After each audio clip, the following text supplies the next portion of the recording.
Сега продължаваме с рубриката ни лица. Този уикенд в столичната зала Триадица се проведе първото държавно първенство по баскетбол на колички. Какво е усещането да тренираш волята, тялото и духа, дори когато животът те е приковал към инвалидния стол? Вижте срещата ми с треньора на българският баскетболен отбор по баскетбол на колички Владимир Искров и с капитана на баскетболен клуб София Балкан Борис Томов.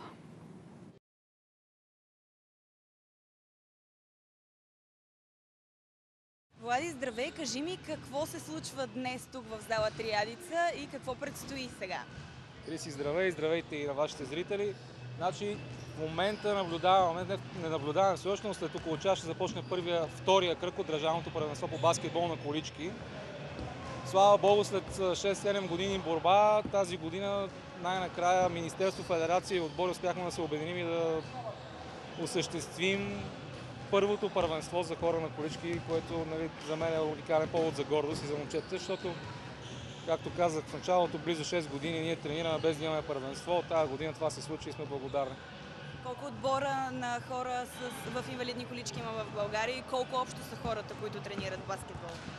В момента в България има 3 отбора, като всъщност това беше условието, за да имам първенство. Ако има по-малко от 3 отбора, няма как да имам първенство. Имаме 3 отбора в София, в Варна и в Бургас, като имаме така надеждата, че поне в още 2 големи града ще започне да се тренира баскетбол на колички, защото във всички големи градове в България има хора, които имат тая нужда. Ние просто трябва да осигурим количките, за да се осъществи това нещо. Треньор на Софийски отбор, колко хора има в него? Значи в нашия отбор сме по списък сме 22, но реално сме около 18.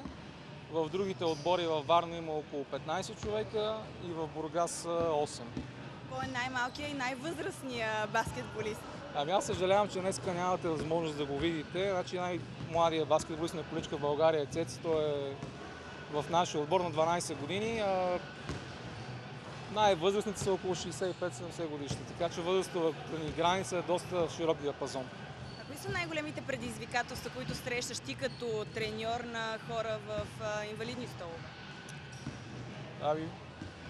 Значи най-голямата битка за нас беше да си набавим количките, защото те са изключително скъпи. И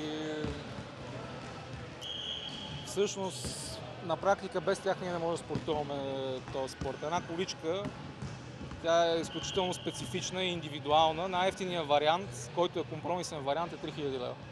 Ако трябва да се направи количка, която да бъде специално за състезателя, индивидуална, вече там цените стигат до 5-7 хиляди евро. А какво е по-различното на тези колички спрямо традиционните инвалидни столове, които тези хора ползват в ежедневието? Първо са по-леки, по-здрави са, колелата са извити, за да бъдат по-маневрени. Значи вие ще видите след малко, тук има много сериозни сблъсъци. Почти във всяко нападение някой пада, въпреки че са на колички, защото се развиват големи скорости. И всъщност количката трябва да бъде изключително здрава, за да е първо безопасна за състезателя и после годна за употреба. Кажи ми какво ти дава работата с тези хора, освен тях ти тренираш и деца. Къде са приликите, къде са различията и какво наистина ти дава тази работа? Всъщност при баскетбола на колички ти виждаш едни хора, които преди всичко са хора и са уникални като личности. Хора, които рядко могат да видиш в обществото. Хора, които помагат на други хора в неравностойно положение. Хора, които са отдадени, сърцати. Хора, които ако им звънеш в 10 часа вечерта и им кажеш, имаме един чувал в багажника, черен, трябва да го хвърля на Витоша, няма да те питат какво има в чувала, ще дойдат с теб и ще го хвърлят. Това казвам в кръга на шегата, разбира се. Просто те са невероятни като заряд и като енергия. Уникални са, вие ще ги видите. Кажи ми, след първия успех, който е това първенство, подготвяте и един летен камп за деца. Разкажи ми повече за него. Значи, всъщност първоначалната идея беше този камп да бъде само за деца. Но понеже аз занимавам и с тях, занимавам си с аматьорски баскетбол и в крайна сметка така имах възможността да помисля как да го направя най-добре, така че да бъде полезно за децата, защото смятам, че децата наистина са нашето бъдеще, колкото и банално да звучи. И смятам, че на тези деца трябва да бъдат давани примери. И понеже познавам хората, с които работят тук в отбора и знам те какви примери са, ще направим едно съчетание между баскетболен камп за деца, демонстративен матч на нашия отбор София Балкан и финал на аматьорската лига по баскетбол, като общо като количество хора ще има на 350 човека в Габрово в периода между 15 и 23 август. Това го казвам така чисто като визия, да може да си представите за какъв мащаб става дума.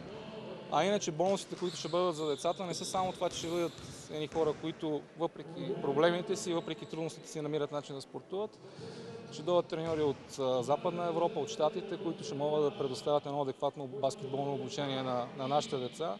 И всъщност основната ни цел, която може би ще бъде за една много малка група от тези деца, е наистина най-добрите от тях да получат възможност да играят и да учат в чужбина, в водещи европейски отбори, а не просто някъде си в чужбина, на места, в които те ще могат да се развият пълноценно като личности, пълноценно като състезатели, пълноценно като хора. Идеята е на нашите 14, 15, 16, 17 годишни деца, които имат потенциал и талант, да им се даде възможност да се развиват и по двата пътя. Двата пътя са единия чисто спортния, другия академичния. Прекрасна възможност за това нещо имат университетите. Сега преди 6 месеца бях в Щатите, 40 дена изкараха на обучение и видях колко прекрасна е тяхната система. Влизаш в университета, учиш 4 години, също време си в отбора. Ако си достатъчно добър, ще намериш начин след това да се реализираш като баскетболист. Не дай си Боже, стане някоя контузия, травма, ти имаш едно образование, което струва 250 000. И с това образование мога да работиш където искаш по света. Тоест, по този начин ти си подсигурил себе си като личност във времето.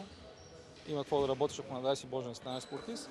Пък си направиш всичко възможно да играеш баскетбол. Така че ти си дава доброто от себе си и си спокоен. Вече започна един необичаен баскетболен матч зад нас. Какво виждаме? Значи това, което виждате е баск-ин. Играят двама, не. В случая са двама, по принцип трябва да са трима, няма значение. Играят двама здрави от един отбор и двама души на колички. Като има едни линии, които са направени специално за баскина, те по принцип ги няма. Ето тук може да ги видите, това нещо тук, което ограничава здравите момчета от тези на колички и здравите имат право да се движат само в тия зони, а пък количкарите само в средата на терена. По този начин може да се съчетае баскетбол на количка с нормалния баскетбол. И всъщност това е, мисля, че може би е дебют в България. В смисъл, вие присъствате на първото такова нещо, което се случва. А това са момчетата от Левски, от юношески отбор на Левски, които също ще бъдат на нашия камп в Габрово. Прекрасно. Какво си пожелаваш на теб, на всички хора, които тренираш и за какво си мечтаеш в професионално отношение? Мечтая си да създадем хора, в смисъл не да ги създадем, а да ги развием и да дадем нормални възможности за развитие, както тук, така и в чужбина. И ако тия хора наистина, както планувам, аз и вече имам състезатели в чужбина, се развият добре, един ден да се върнат в България и да вкарат ноу-хау и по този начин това да въздейства на цялата нация. Защото смятам, че за да се развива един човек, той трябва да има поглед в сферата, в която работи, и този поглед не може да бъде само в нашата малка държава, колкото и да е прекрасна. Всеки има нужда от това да има малко интернационален опит, да види как работят хората в чужбина и в един момент да се обучи, в един момент това ноу-хау да си го вкара в собствената държава. Това ми е... Изключително вдъхновяващи бяха тези хора, с които се срещнах този уикенд в столицата. Между другото, и това е капитана на отбора победител в първото републиканско първенство по баскетбол на колички. Това е финала на днешното издание на предаването. Предвид последния материал, завършвам с един мотивиращ цитат от американския президент Бенджамин Франклин, а той гласи: енергията и постоянството побеждават всичко. Желая ви енергия и постоянство, желая ви и приятен следобед в програмата на Канал 3. Останете с нея, защото след броени минути имате думата при Георги Харизанов. До утре, точно в 4 следобед.